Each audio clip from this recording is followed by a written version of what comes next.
Howdy, another week's gone by and here we are. If you watched these videos before, you probably already know by now, I'm Dave Wood and this is Semiosis 101. So if you want to, you can fast forward to today's video. But if you're a newbie, stay exactly where you are. This will be your first Semiosis 101 video. I'm Dave Wood, a design educator and researcher, a published design author, and I've worked commercially as both a freelance illustrator and graphic designer. I actually use semiotics all the time in my creative work, but probably like yourselves, I was never taught semiotic theory at design school. I'm a Scouser from Liverpool and a New Scot, and this Scout Scot Semiosis 101 YouTube channel focuses on explaining Peircean semiotic theory in a more designer-centric way to visual communication designers, illustrators, graphic designers. The guy behind the theory, Charles Sanders Peirce, wrote the theories in late 19th, early 20th century in North America.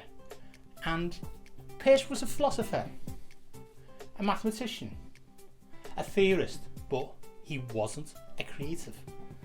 I have a PhD in visual communication, and it took until my doctorate to actually study semiotic theory in order to really understand how to apply semiosis, the active sign action of semiotic signs, when producing visual communication work. As a result, each week on this Scout Scot Semiosis 101 YouTube channel, I'll post at least one 10-minute explainer video on an aspect of Peirce's pragmatic semiotic theory. Each free Semiosis 101 10-minute video will use design-centric terms instead of Peirce's theoretical language, so that illustrators and graphic designers can follow and understand it. Each video will feature a take-home piece of applicable semiotic theory and the interconnect to build up your understanding of semiosis.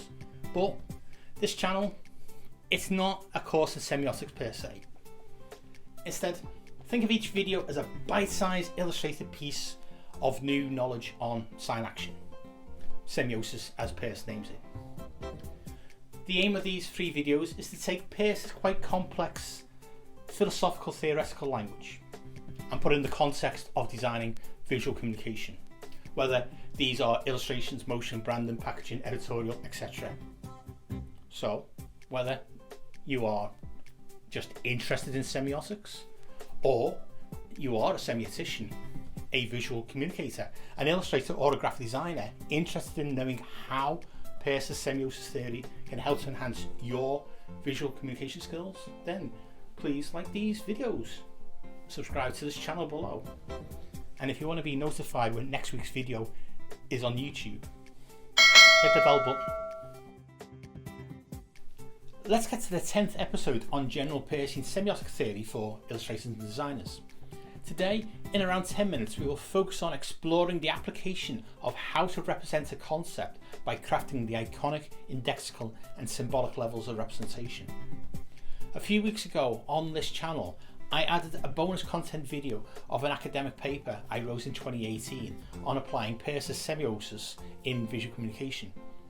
This paper was presented at the Confia 2018 illustration conference in Portugal and was called Illustrating Semiosis, a pragmatic turn to Peircean semiotic theory for illustrators.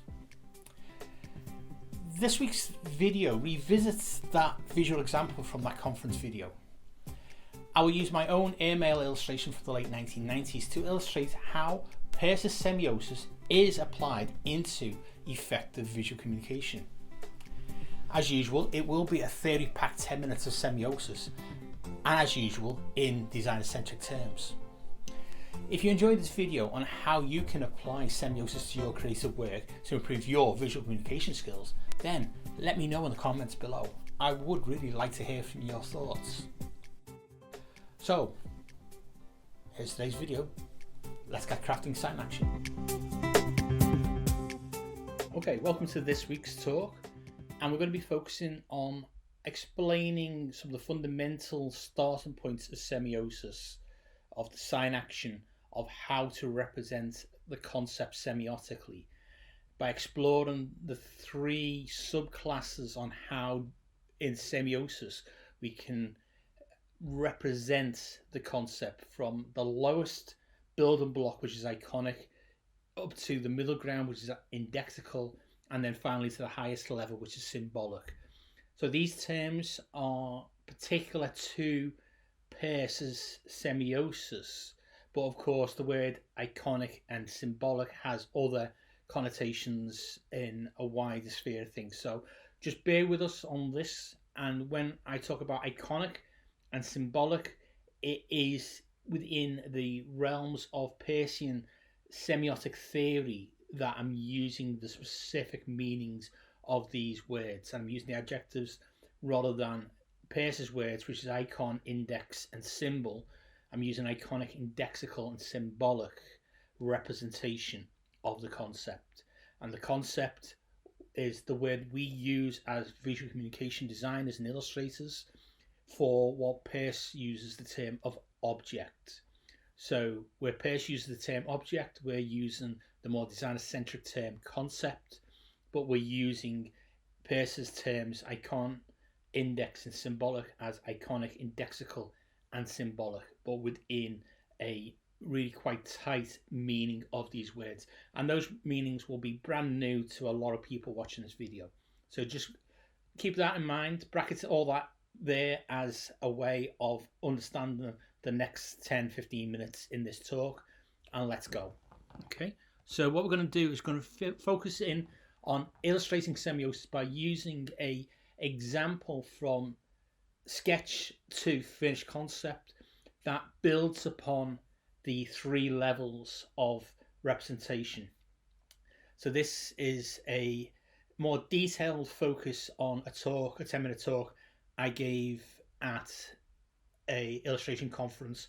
That video of that conference is also available on this YouTube channel. So watch the full video, and that gives you a complete overview of the Peircean semiotic theory in context of how it's applicable into illustration. But I'll just focus in here on the 3 levels of representation: the iconic, indexical, and symbolic representation, using this airmail illustration that I did in the late 90s for Wirral Metropolitan Borough Council, MBC. Okay, so we see here a sketch of a carrier pigeon, and we're going to be focusing on iconic representation. What is iconic representation within Peircean semiotic theory? Well, it is when we have elements that are a resemblance to something we already know, that have shared qualities, that by association we have a perception that when we see these things, we've got an idea that we know what these things mean, but in the new context of where we're seeing them, then it hints at there's something else happening here. And that hinting is essentially the starting point of semiosis, the starting point of the sign action in action of semiotics working with our target audience. So here we see our illustration of a carrier pigeon, and that carrier pigeon is essentially made up of lots of little iconic sketched elements that give a different flavor to a representation of a carrier pigeon that only certain audiences will pick up on. Now, obviously, it's aimed at a predominantly English-speaking local area just the other side of the water of Liverpool, on the Wirral Peninsula. So it features a lot of elements that target audience would pick up on as references. And those picking up of these little elements within this illustration are key iconic representation elements. So let's forward this bit further. Okay, so the first thing we're going to look at here is the choice of the pigeon wearing a flying helmet. So we see here the little lines and shapes that are put together in such a way to hint at this is a flying helmet, if you know what a flying helmet is, and a pair of goggles. On a pigeon, well, let's worry about that later. But right now we get a sense of flight being represented here. So by the resemblance of a flying helmet and goggles on a flying bird, we're getting a sense of a pilot rather than a bird. Iconically, it's a resembling elements that we associate with a pilot, and so we have this here. Moving forward, that the actual flight of the airmail carrier pigeon, frozen in mid flutter of its wings, suggests the wings of a plane. But reinforcing here with other elements of iconicness, the colour is more akin with leather. The brown is more akin with leather rather than an airline skin on the wing. And the fluffy bit, the lighter colour, is representational on an iconic level of fur around a flying jacket. And the little roundel, if you know your World War II history of the RAF, then you make the connection: flying jacket, roundel, RAF, pilot. It gives you that little bit of a sense of, oh, okay, this is a bit tongue-in-cheek.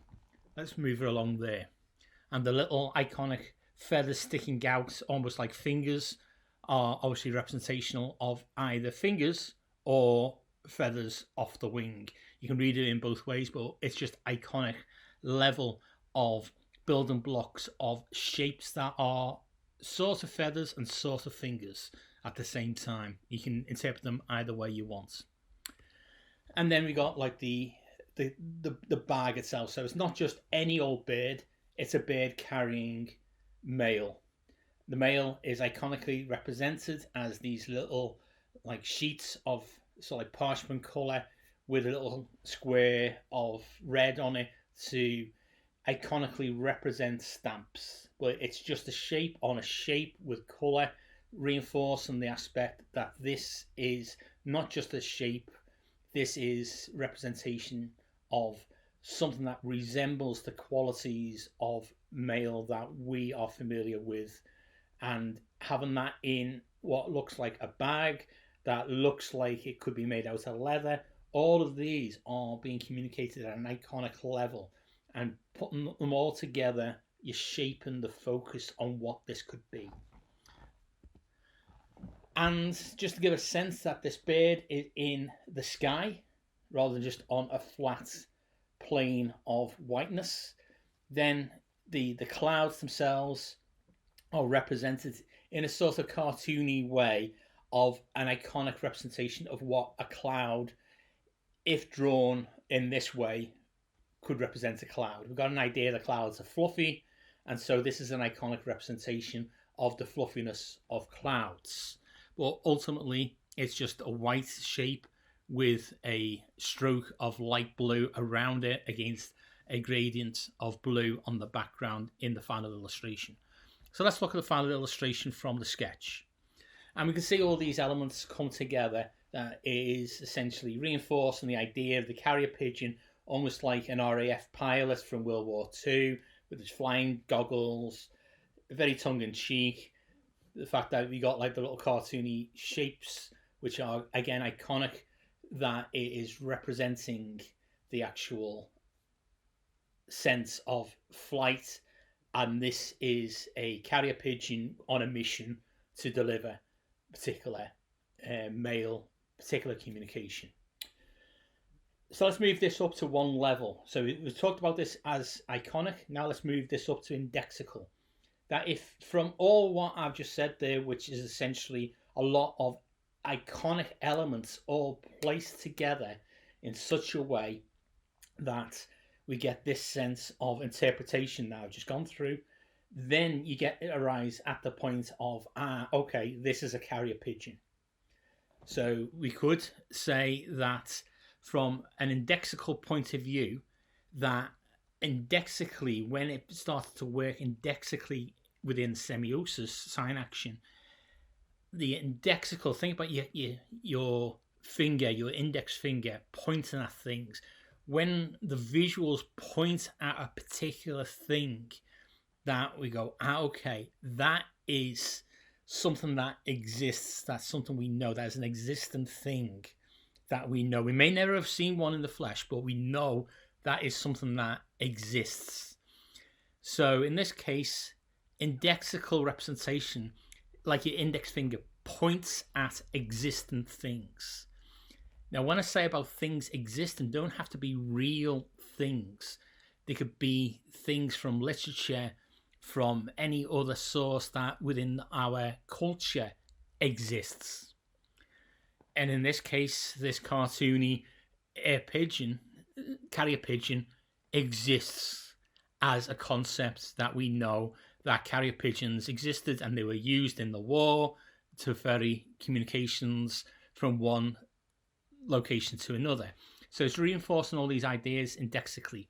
So from this illustration, if you got the idea of a carrier pigeon, that is the image and all the iconic elements working together to indexically point to a carrier pigeon. But if you also got from that the sense of a pilot, a World War II flying ace type pilot in his leather flying jacket and his flying helmet and goggles, then also indexically it's pointing you to that. It's the same image, but it's starting to work. All those iconic levels are starting to work and point you to these two indexical elements. That is representing a carrier pigeon. It's also representing a pilot, a particular type of military pilot, RAF military pilot. But if any of you of a certain generation also remember the Hanna-Barbera cartoon of Catch the Pigeon, I think it was called, then you'll get the other connections to this. Is the fact that Dick Dastardly and Muttley always trying to catch the carrier pigeon with all their flying machines. It is a lean towards that as popular culture. So as I said, it was aimed at the target audience of the community within the Wirral Metropolitan Borough Council catchment area, of people who the council wanted to help the local people improve their communication with the council. And so this is one illustration that is just reinforced in the document that they put through the door to all of their people who live within the council metropolitan area. It's just reinforcing this idea of communication between two entities, themselves and the metropolitan borough. So that takes us up to the next level, really, which is symbolic. So if this illustration is referring to communication, an aspect of communication, then, as I said, it was aimed at how to contact the Wirral Metropolitan Borough Council, and it was in a brochure comprising of lots of different illustrations, all reinforcing the idea of different modes of communication, of how to contact the council. And that is essentially when you see the illustrations and you get the idea that when you see this in the context of the Wirral documentation, this image, this illustration is pointing the target audience at contacting the Wirral Metropolitan Borough Council, and to actually help with the bins or whatever it is. So at this level, it's gone beyond the fact that it's a carrier pigeon. It's gone beyond the fact that it could be a pilot, and references to Dick Dastardly and Muttley trying to capture the carrier pigeon, into this is reinforcing a form of communication to the world, which is the big concept that this is about. So then it becomes a convention or a rule that is agreed between the target audience, that when they see this illustration and these illustrations that were in the brochure, all of this reinforces the idea that it's all about communication. So there we have it. We have indexical, we have iconic, which if interpreted in such a way by the target audience that they make the connections, it could become indexical representation. And once all of that is taken on board by the target audience, they then generally agree that when they see all of these illustrations, that illustration of the carrier pigeon and all these other illustrations showing different forms of communication, then this means about contacting Wirral Metropolitan Borough Council on the Wirral opposite Liverpool. Okay, so that's today's lecture on semiosis, in this case illustrating semiosis, the sign action in action. Come back next week where we'll focus again the same things about iconic, indexical and symbolic, but we'll focus it through the medium of graphic design and branding, just to reinforce the idea. So come back again next week and catch that one, which just reinforces what we said today about using illustration as the mode. So that was our 10 minutes of Pearson Semiosis 101 for this week. In today's video, you discovered Peirce's 3 levels of representation of a concept: iconic, indexical and symbolic. At the simple semiotic level, we have iconic representation, a resemblance to things that are familiar to our audience, in order to make the connection to the intended concept able to be interpreted by that audience. When we get to the indexical level of semiotic representation, the choice in how we represent the concept points to an existing thing. With this visual representation, this indexical visual representation, it says there, like an index finger, it points to the concept. The highest level of semiotic representation of the concept is symbolic, a social cultural agreement that when we see the visual X, it means the concept Y. Over the coming weeks in Semiosis 101, we will explore iconic, indexical and symbolic representations individually. And in doing so, we will explore how each level can be manipulated in your ideation phase to enhance the visual communication in your illustration or graphic design outcomes. There will be another video next week, so come back then. By following the Scout Scott YouTube channel, you will learn how Peirce's pragmatic semiotic theory of semiosis can help to enhance and improve how you visually communicate. I have many more Peircean semiotic topics to discuss, but I would be interested in hearing about your semiotic ideas. Add a comment below. If you like this video, check out my other semiotic videos and consider liking and sharing those videos with others. The more we creatives discuss semiotic theory, the easier its application into our creative processes will be. Over the years, I have collaborated with other design academic researchers and Peircean semioticians to develop a designer-centric explanation of Peirce's theoretical language. If you are interested in reading my semiotic Rosetta Stone academic writing, then you can visit my academia.edu link in the description.